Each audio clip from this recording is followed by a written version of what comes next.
My name is Jessica Zaker. I'm 35 years old. Today's date is September 23rd, 2015. We're in Sacramento, California, and I am talking to my fiance. My name is Molly Jupitus. I'm 22 years old. Today's date is September 23rd, 2015 in Sacramento, California, and I am talking to my fiance. Okay. So I will be interviewing you, my Molly, and my first question that I chose was, what brought you to America? I studied drama and theatre studies at the University of Kent, and I had the option of doing a third year abroad. And I chose to do that third year in America. And I was very lucky to be selected to go with the UC system. So through Kent, you apply to different universities. And I strived for UC and I got in, which was fun. But then I had 3 choices within the UC system and I ended up at UC Davis. And what made you pick UC Davis? I picked UC Davis because it was the night before I had to hand in the application and I couldn't work out how to apply to Santa Cruz. Berkeley and San Diego were my first choices, and then UC Davis was my third because I panicked. It turned out well. It did turn out really well. So how did we meet? We met through roller derby, which is something I started at the University of Kent again, not with the university, but people were advertising Kent Roller Girls during a university event. And my dad had been approached in previous years by the Seaside Sirens, the South End team, which is where my family's from. And so I already knew about roller derby and then found these Kent Roller Girls and idolized them completely and started then and wanted to carry on with that when I came to America. So I found the Sac City Rollers, which you head coach, and you coached me for a year of roller derby. Yep. And I got into roller derby when I worked in a gay porn store, and they had a roller derby convention there, and a bunch of girls in skates came in for a scavenger hunt, and I thought, I don't know what this is, but I need to be a part of it. And, it's been part of my life for 8 years now, 7 of those in Sacramento, so it's a pretty fun thing. I'm super cliche. I watched Whip It. Yeah. Everybody in roller derby gets into it by watching Whip It. Yeah, everybody from that era on definitely does. So what was your first impression of California? Hot. I remember waking up in the first morning with jet lag, so it was like 5 a.m. and I went for a walk around just the area that I was in. And I remember thinking, it's really hot. There are too many people running at this time in the morning and everything is huge because there were like massive pine cones on the floor. And I knew that I'd been to America before with my family, so it wasn't like completely new, but everything was bigger, even nature, which I was more surprised at. I know you have big sodas and everything, but the pine cones really freaked me out. Yeah, when I started going to Arizona and sending you the pictures of the QT cups that were as big as my forearm, I remember you being pretty astonished by this. I'm more astonished at the price of those cups. Isn't it like 2 liters of soda for $1.15 or something? Yeah, pretty much. That's atrocious. Arizona. That's what it is. So what was your first impression of practicing with the Sac City Rollers? Sheer terror. Birds was fine because I was good at what you did in birds. And then my very first practice, which you still say was not my first practice, but my very first practice with the main league of Sac City Rollers was a scrimmage. And you put me on the Bruisers, which is the B team, against the Punishers, which was the A team. But some of the Punishers had the C team as well, but you would put me on the B team. And so I had to go up against all these very, very good skaters. And I cried and had a panic attack. And then sent you an email apologizing for crying and having a panic attack. Which is a very British thing, the apologies. Yeah. So then what was your first impression of me? Fine during the bird practice. I had 2 bird practices before you moved me up, one with Weapon, one with you. Weapon was fine, although she made us do 25 and 5, so I didn't like her. And you seemed fine. I don't remember as well. Let's face it, the first main memory I have of you is you telling me to jam and me refusing and you just glaring at me. And then me agreeing to jam if you never looked at me like that again, which you did many times after, so you are a liar. Yeah, it's not impossible. I can't control my face sometimes. My favorite part, though, was what you said Straya said to you after. Oh, yeah, Stray. Because we'd been sitting on the bench waiting to go up for the next jam, and you said, Lady Killer, you're going to jam. I went, no, I'm not. And Stray, who was sitting next to me, just turned and looked at me, and in her mind was like, who does this girl think she is? Oh my God, she's just said no to librarian. Oh my God, she's going to die. She doesn't understand how this works. Okay. She's not going to last. So tell me about your derby name and number. Oh, my derby name was Lady Killer, for the irony of being a lesbian, implying that I could get lots of women, which I can't. You clearly can. Anyway, and my derby number was 1309, which is my granddad's birthday in England, because here it would be 0913. But 13th of September is my granddad's birthday, and that was important for me to have. Yeah, and I don't know if you met me as librarian or as L, but my derby name is Lipstick Librarian, also a gay name. And my number was 796.21, which is, of course, the Dewey Decimal number for roller skating. Yeah. I met you as librarian, and you always signed things off as L, and I was like, is that her government name? But then you added me on Facebook with Jess, and I was like, one of them is fake, I don't know what, and it took me a very long time to work out that L Lipstick Librarian, which was simpler to be Lelle. Yeah, Spanky started that. Yeah. Spankenstein was definitely the one that kicked that off. Yeah. So tell me about the beginning of our relationship. Our relationship as a couple or as a friend? Either. Where did it start for you? The day that you and No took me to brunch and then the museum and then drove me back to Davis was like obviously a starting point of I can see these people outside of Derby, and That's when we saw the Carol Walker exhibit, right? That was so cool. It was really at the good. Crocker. Yeah, and you took me to Red Rabbit and gave me green eggs and yams. Green eggs and yams is delicious. That is food that means you're part of us. Yeah. And then we went to the newsstand in Davis. But yeah, that was like, okay, they will spend time with me outside of Derby. That's cool. I will now never speak to them again because me. So, but then I messaged you later on in the year about mace and training at Body Tribe again, because I used to do a lot of weight training and then stopped in my second year of university and was interested in starting it up again. So I messaged you about whether you thought I could hang with the gym crowd.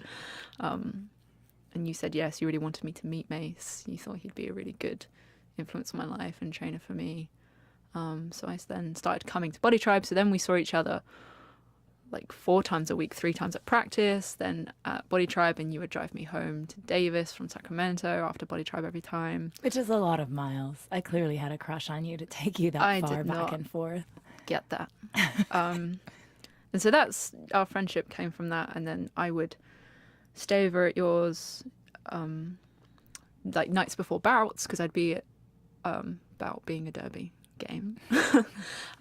Because gym would be Friday night and then bouts would be Saturday, or it was after bouts Saturday night and then practice Sunday morning, something like that, because you had to work Saturday. So it was that way around. I'd stay over after bouts on Saturday night and you'd drive me to practice Sunday. Otherwise, I'd have to go back to Davis and then get up very early Sunday morning to get the bus back into Sacramento. I used to do like 2 hours of commute if Weed and Martini couldn't take me to get to practice. That is way too much time spent in transit. Yeah. How much of your degree did you do while you were at Davis? I got straight A's throughout. My GPA was 4.0. I will let you know. Yeah, but you've told me about the difference between American schools and English schools. Yeah, I just have to write about my feelings, and that's so much easier than the academic essays I have to do in England. Yeah, school is easier here from my experience. Maybe not. Like I only had to take drama classes, so if I had to do the science and English and maths and all the other stuff you guys have to do to get your degrees, I think I would have failed. But because I only had to take drama classes, I did okay. And then our relationship kind of blossomed from our friendship after the relationships we were both in when we met failed. Because we were both in long-distance relationships Yes. at the time. I had a Yes. girlfriend in Seattle, And I had a girlfriend in England. and long distance was way too hard, so Unfortunately. it didn't really work. And yet. Hmm. So where do you think then our relationship started? I think around the time of the other relationships. I mean, yours ended before mine, so I guess when my relationship ended, and we just spent more time together, and then obviously things evolved from there. The date, we do it by our date in Berkeley. Yes, when we went to the cruise skate shop together, Yeah. and then went and saw the movie at the theater with the couches and Yeah. things. Grand Budapest Hotel at this random movie theater in Berkeley that you did like a massive U-turn in the road because we were passing it. I was like, oh, Grand Budapest is on in like 20 minutes, and you like screeched around and got to the front of the theater so we could park. Yeah, so we kind of do it by that, like, and then we went to the Spanish place afterwards. So Oh, like that's right, the and had long, tapas. because you left work early that day. You took a half day so that we could go. So it was like from 1 o'clock till like 11 o'clock date day, and that's kind of when we establish that. And when your friend asked who I was. Yeah, Well- we kind of started dating from the Grand Budapest Yeah. Hotel day, but then we didn't really define the relationship until we were walking down the street hand in hand, and one of the librarians was like, "Oh, hey, Jess, is this your girlfriend?" And I believe my answer was, "I guess, for now." For the next 3 weeks she is. Yeah. Because I had 3 weeks left in the country. Yeah. So, and I was like, yeah, that's a fair answer.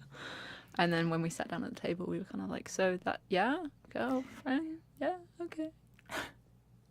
So why did you get into a relationship knowing you had to go back to England? I seem to have a habit of doing that.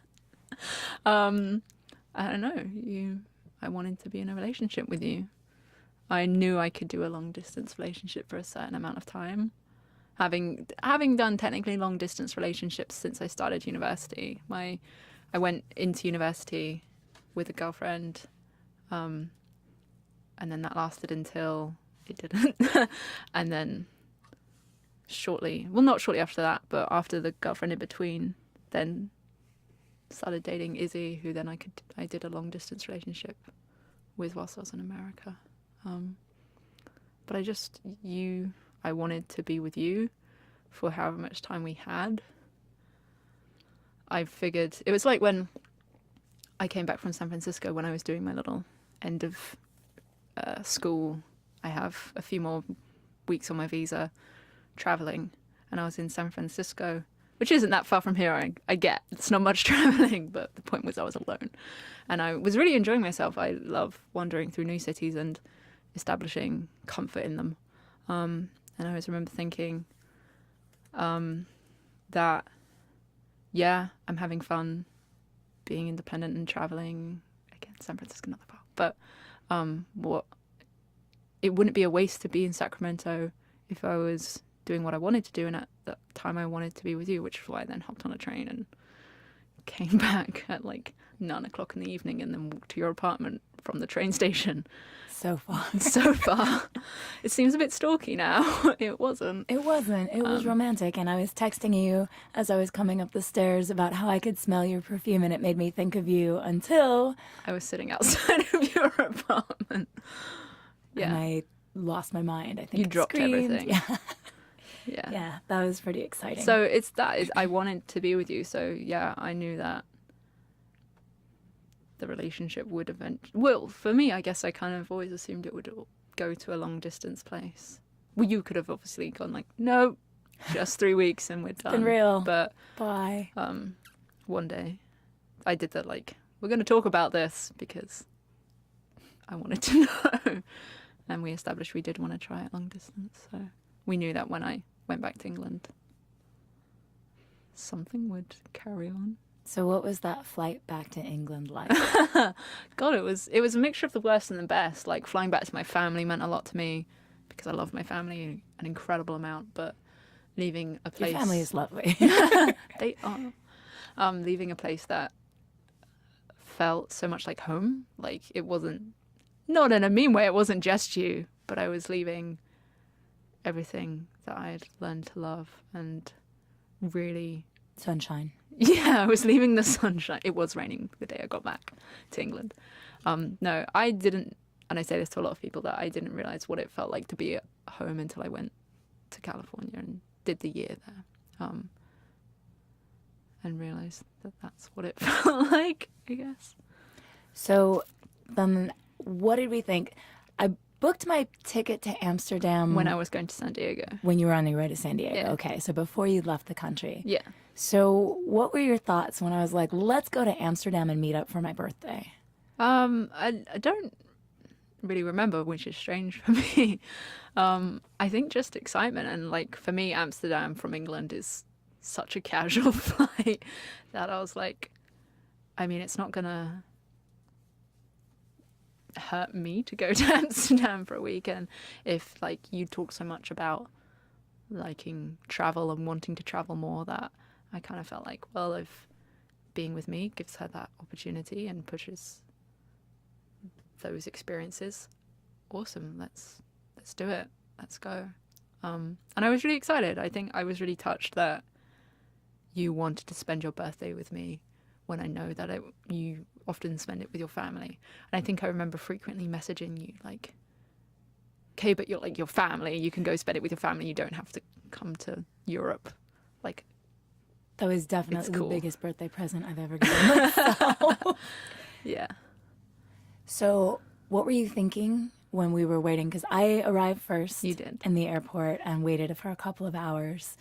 And I remember I was just so excited and a little bit scared. Like, what if it's not the same? Yeah. What if she doesn't feel the same? What if this isn't a thing? Because, you know, we'd only Worth dated flying for halfway around the months. world for. Halfway around the world. Our biggest guilt trip. Yeah. So what were you thinking? I mean, originally I was thinking I'm not going to get on that plane because of all the delays. You might not remember, but I got there was massive queues. Something was obviously awry at security. Like, not in a security way, just in a they don't have enough staff to get these people through to their flights. And me being like, I'm not going to get on that plane. She's going to be waiting in Amsterdam for a whole day. Like, I'm not going to get on that plane. And then I got on the plane and it was fine. And I think then I was just excited to see you. Like, it's kind of hard to remember things feeling about you the way I do now and not associate that with that memory type thing. Like, Right. That makes sense.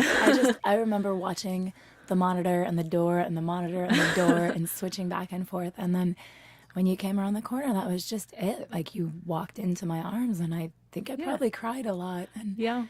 I think I just held you and everything else disappeared. Like, I stopped hearing all the languages because I've been trying to pick out languages while I was waiting and see if I could identify them. And just everything was gone. It was just you. It was a good moment. It was. And then we had to try to find our flat. That was not good. That's when I was like, it was nice, and now she will leave me because I've dragged her around the country. She's in shoes that are hurting her. She's really upset. She's just, okay, I've messed this up within like an hour of being here. Go me. Well done. But we found the flat We found the flat. that Stan's neighbor had the key for because we used Yes. Airbnb and got up there. And I don't remember what we did that first day. Probably You later collapsed on the bed. We went out and got food from, I want to say, around the corner. I think we wandered the area a bit looking for a restaurant, and we got the Thai food. Yes, I do remember which getting the was Thai food. really nice. And we had the Hungarian place that had the vegetarian goulash that was You loved that. incredible. Yeah, that was like the next night. And the really, just casual, the one guy in his kitchen. It's like you were in his house and he just Served brought your you food. delicious, delicious food. So talk about the birthday gift you gave me in Amsterdam. Oh, I booked us tickets to go see Swan Lake with the like Dutch National Ballet because I knew that you liked ballet. and it was on the last night that we were there. And yeah, I told you about it the day I got back to England because I'd been looking for the tickets since you left me at the airport, just like trying to find ballet that was on in Amsterdam at the time we were there.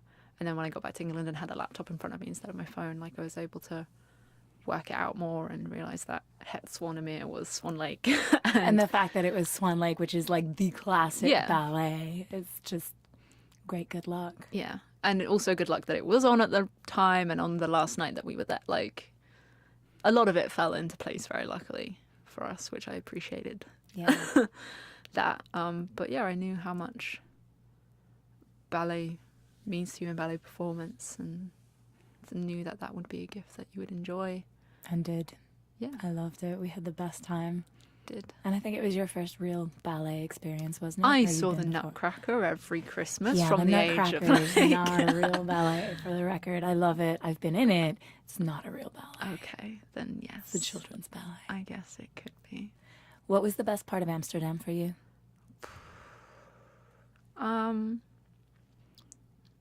It's hard. We did a lot. I love Amsterdam as a city in itself, so just being in Amsterdam I love. But I think when my family came to meet you and we had brunch at the... That was terrifying. That was nice. It was terrifying. It was for you. It was nice for me. Yeah. I got to see that you could hang with my family, and that's one of the most important things for me with regards to relationships. So it was like another good sign. Another tick. Yeah. Next to my name. Yeah. So let's see. What else? So the day that we flew to England... Yeah. That felt like a big test because it turns out, like you said, Amsterdam to England is like not really... half an hour flight. Yeah, quick flight, not much. So we decided to fly to England for a day so I could see Lee and your house. So and you could else. meet the twins. And, yeah. Because Meet Lee was Ted supposed Neves. to be in Amsterdam, but... No, I meant Lee the Lee the place, town, not Lee my person. cousin. No. Yes. Lee was supposed to be in Amsterdam. Lee was supposed to be in I Amsterdam. met him later. Yes. Yes, I wanted you to go to England so you could meet a bit more of like the extended family that I have that is still extremely important to me in my life. And when did you know that I was okay to keep? Don't know. Because I think your Aunt Kate decided I was okay to keep when Ted and Eve, Yes. the twins, decided that I was worth playing with in the pool. That was very important and a very good sign. I think just when everyone was like, yeah, she's lovely. And like, I always get asked a lot, like, but what if your family didn't like someone? Like, would you still be with them? And I was like, I haven't come up against that. And now I never will. So don't worry about it. So when did you know about marriage? We talked about it a bit before Amsterdam, which is very soon, but I do remember it being discussed because I remember having a terrifying thought that you might propose in Amsterdam, because we joked that the best birthday present for you would be to spend your life with me, which again sounds really arrogant, but it was a mutual joke. I believe you. You don't remember. I don't remember, You have but a I terrible believe memory. you. I do have a terrible memory. There will be messages that you can scroll through to see that I'm not lying. Thanks. So I remember the thought of it kind of happening then. And then after the Amsterdam, the time between Amsterdam and me coming out of New Year, so that was like between September and end of December. That just within those months, it just talked about more and more. We realized that it would be the only way kind of for me to stay in the country. And for us to be together. Yeah, like work visa wasn't going to happen for me. No. Yeah, it sounds way less romantic when we speak about it like that, but It's still true. yeah, it is still true, and it doesn't take away from the reality of it's not a green card marriage because we are together and we do love each other. And you're also getting a green card. And we hope. Yeah, but again, I only want to go through these, I'm going to go through these legal systems so that I can still see my family. Like so many people say to me, like, why don't you just go and stay out there and like no one's going to look Because for the you. reality is you are a white woman with a British accent. Americans love that business. You could definitely easily stay. Which I get told a lot, but for me, I need to see my family and travel. Mm-hmm. I've traveled a lot in my 22 years. Maybe not as many as some in their 20s, but I've traveled a decent amount, and it's important for me to still be able to do that. Talk about New Year's Eve. So I got a flight on New Year's Eve to San Francisco and landed, and you were there, and you brought me flowers in a jar that were pink and blue, which I can't remember why we started those associations, but for some reason we associate them with those colours with us and our love and stuff like. But that's one thing I don't remember. That's one of our inside things that I can't. I think it was my hair. It probably I was. had pink and blue hair. I think that was it. I don't remember. And so I flew in, and every time we see each other after being apart is just as great as the last. Like, it really is. Being together after being separate for, I say so long, maybe 3 months isn't. It's long. Some people are apart for longer, but for us. It's both thrilling and ordinary, like you weren't even gone, like you'd gone to the bathroom and come back. Yeah, when we get back to being together, it's like we've never been apart, but whilst we're apart, it's horrible. Yeah, it's the worst. But I arrived and we drove into San Francisco to our hotel that you had booked, the Art One Hotel. Desert. And we went up to the room and unpacked some stuff. And I had to poke you to keep you awake. Yeah. My jet lag is bad. I am terrible. I don't understand people that say they don't get it. Like me? Yeah, I don't understand you. And we went out for dinner to Millennium. Mm-hmm. And it had taken us a while to decide which restaurant to go to. But we established Millennium, which is a vegan restaurant in San Francisco. And it was delicious. It was delicious. I still have the menu on my phone somewhere. But yeah. And again, it was a strange thing for us. We both knew we were going to propose, but neither knew when or how. Like, we told each other so many times, I'm going to ask you to marry me and stuff like that. And yet it still it didn't make it any less kind of, I think knowing made it more thrilling, and like just waiting, like, is it now? Is it now? Is it now? No, it's not. No. And I had decided in my artsy way that I wasn't going to plan anything and just go when the moment felt right, because I'm an artist. No, because that's what I felt like doing, because I knew if I planned something and it went wrong, I'd be heartbroken. So I was like, I'll just go. Like my heartbreak. Like your bowl. Oh, I was so sad I broke that bowl. I had such plans, but it worked out. It did work out. So how did you propose to me? We were at the restaurant and you had loads of rings. You'd gone through a ring phase. You had like a kitty ring, a ring from your nan, like a giant opaly hefty ring, and some others. You wore them like on your knuckle. The and one stuff. I bought in Barcelona. Yeah, you were just hella ringed up. And I wanted, because you'd shown me them on Skype so many times that I started like picking them off your finger and being like, okay, so this was that.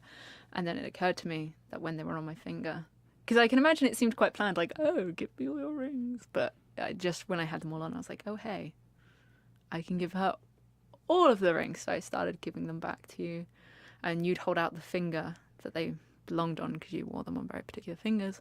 And then when I gave you the last one that you had, I then got out the ring that I had bought you and held it up silently without saying anything. You stretched out the appropriate finger and I put it on, and then some food came. And you were just silently crying. And I romantic when you put it like that. And then as we were eating food, I just looked up and went, we both agree, we know what happened, right? Like, you will marry me, right? I'm asking you to so marry me. British. And you're like, yes, I understand. So I didn't actually ask you. I just assumed because you were stuck out the appropriate finger and put a ring on that I'd bought you. And then when we got back to the hotel, you had to keep me awake still because I was jet lagging again. We were trying to stay awake till midnight. Yeah, because it was New Year's. Yeah. It didn't work. No, I it didn't work. But you made me shut my eyes when you told me you got us a thing that would keep us closer together whilst we were apart.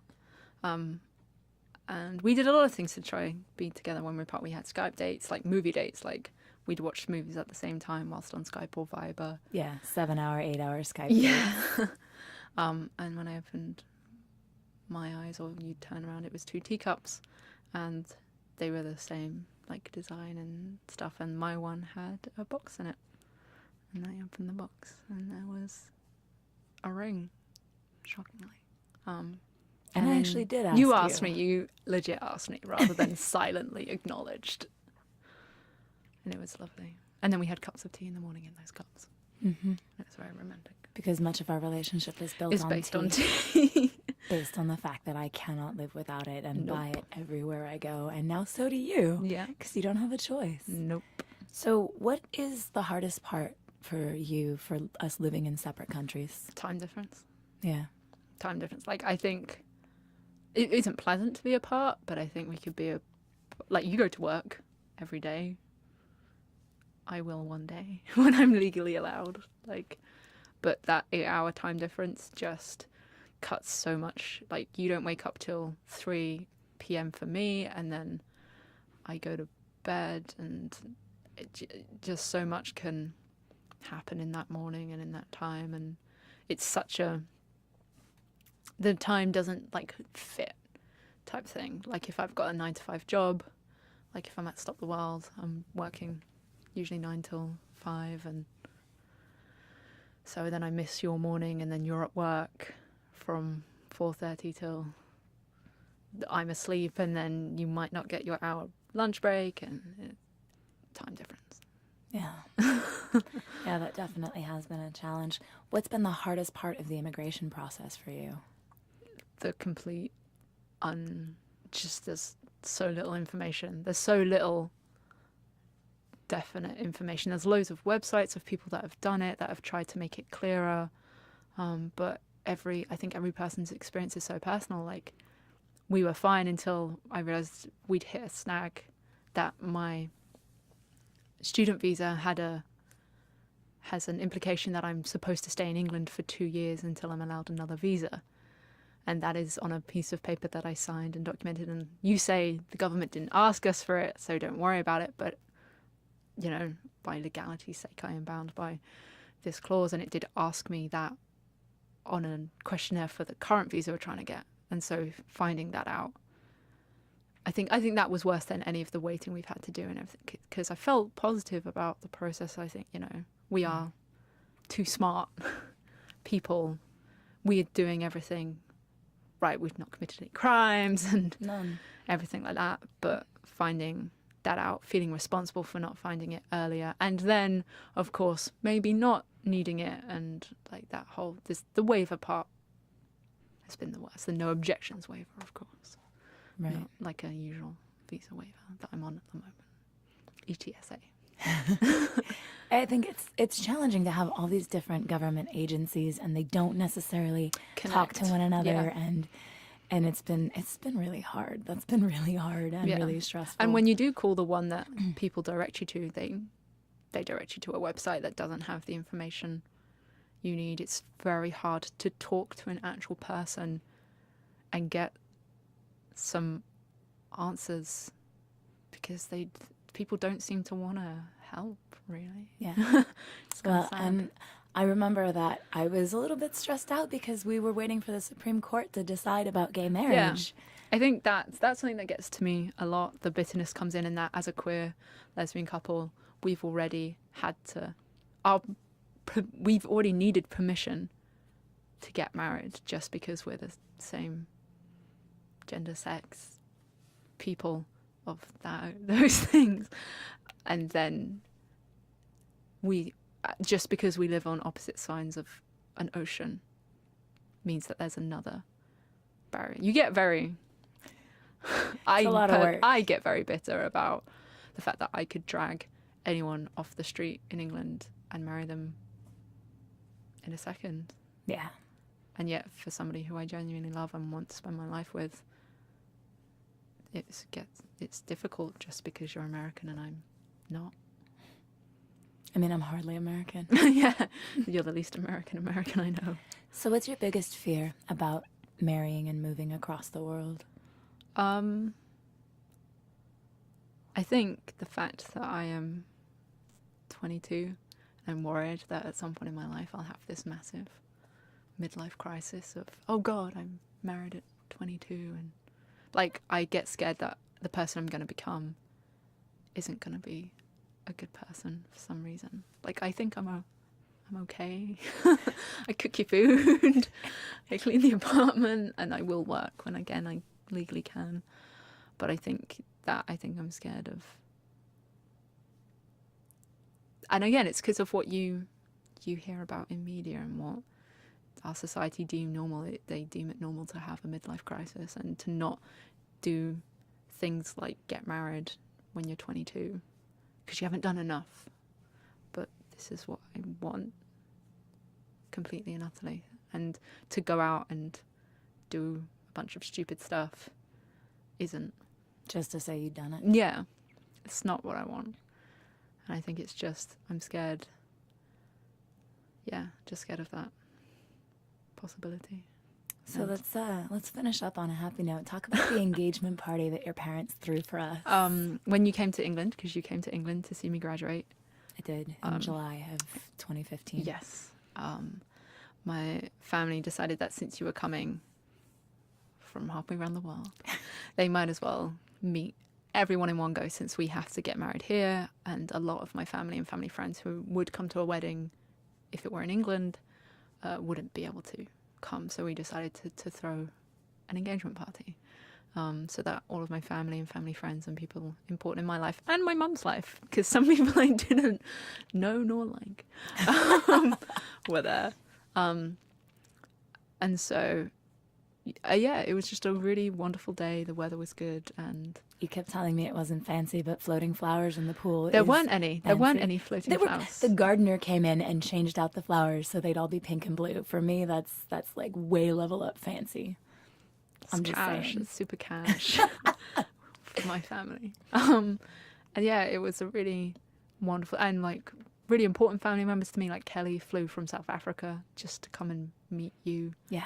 And so stuff like that was, and it just kind of solidified the pressure in me that this was going to really work, because my entire family loved you and everyone said how wonderful you were, and you know, and you did really good. The fact that you went through that was a good sign for me that you're willing to put up with that kind of. If ever there were time to start drinking, that might have been. You had plenty of opportunities to start drinking at that party. I did. And the cake that your mom. The cake. We had she's done cakes for us before, so I don't know whether to call her family friend or not. Designed us several cupcakes with our faces and sugar something on them. You were sworn to secrecy about that, knowing that I would be miserable. You would, yeah. And was. Yeah. But we ate each other's faces, so it was You okay. didn't. I did, eventually. Anyway. And they had a bigger cake that none of us knew what was inside. Like the cake maker was just like, Shelley knows how to cut the cake. Like, just let her. And it also had a bigger picture of our faces. It had a bigger. It. Yeah. But when you sliced down the middle and opened it like a book, in the middle was a heart with like rainbow heart right in the center of the cake, yeah. Which was just astonishing. And I believe the whole party did one of those coos, like, oh. Yeah, exactly. And it was really something. And it was strange for me to meet all of your family and all of your friends and all of these people who loved you and wanted to talk to me and wanted to talk to you. and who were so generous with us. Oh, so generous. The people who got gifts and who got us dollars. Yeah. To me, that was really incredibly touching. Yeah. Not to say that other gifts weren't touching, but No. the thought that went into going to the bank and actually getting dollars in England, like that to me, it made me feel really great that you have so many people who love you so incredibly much. Well, they love us. They love how happy you've made me and the effect you've had on my life, and that you're someone they love so much, loves as much as I do, and is not like willing to move half, but like I want us to have a life here in California together, and they just appreciate that. You make me happy and you're willing to do all the things you do for me. Like, you are going to have to support me for a while until I can. Waiver. I signed an affidavit that I would support you. And, so, you know, you did support me as a friend, as a coach, and as a partner whilst I was here. And just everything you do out of love, just as you are overwhelmed by that those people do it for me, you do that and more for me. So you shouldn't be surprised. Well, I love you, and thank you for having this conversation with me. I love you. Add more. Can I ask you a question? Yeah. Jessica, will you describe Molly and what you love most about her? Molly, I didn't know what being very British was until I met her. It requires a lot of apologies, but Molly is... The age difference surprised me because she did not seem significantly younger than me.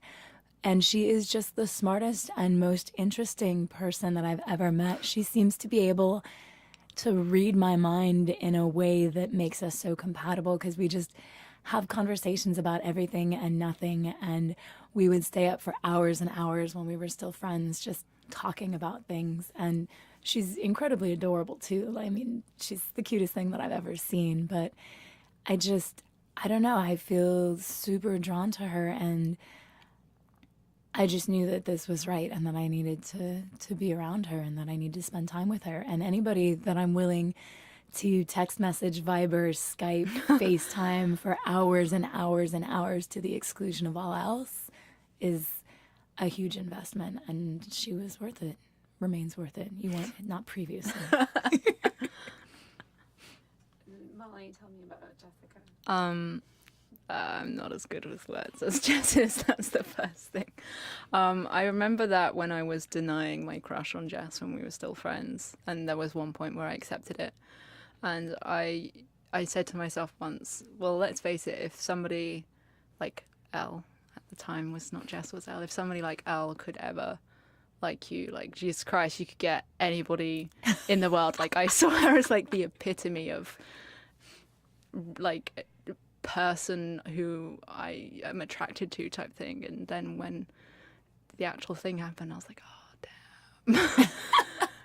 It was strange for me to romantically be involved with someone who I admired more than anything. Like, she started out as my coach, and that was a very different relationship to the one we have now. But I admire her completely, the things she does in her work, the things she does for the roller derby league, things she does as herself as a person to like improve herself and what she's experienced in life, just everything that everyone who she was, even when I didn't know her, and everyone who she currently is, and everything she's gonna be, is just, I completely admire, appreciate more than anything, and love wholeheartedly. And her intelligence, dedication, and humor. She will play with me. Like, we ran around the apartment last night like the cats. Like, And the bounced fact on the that bed.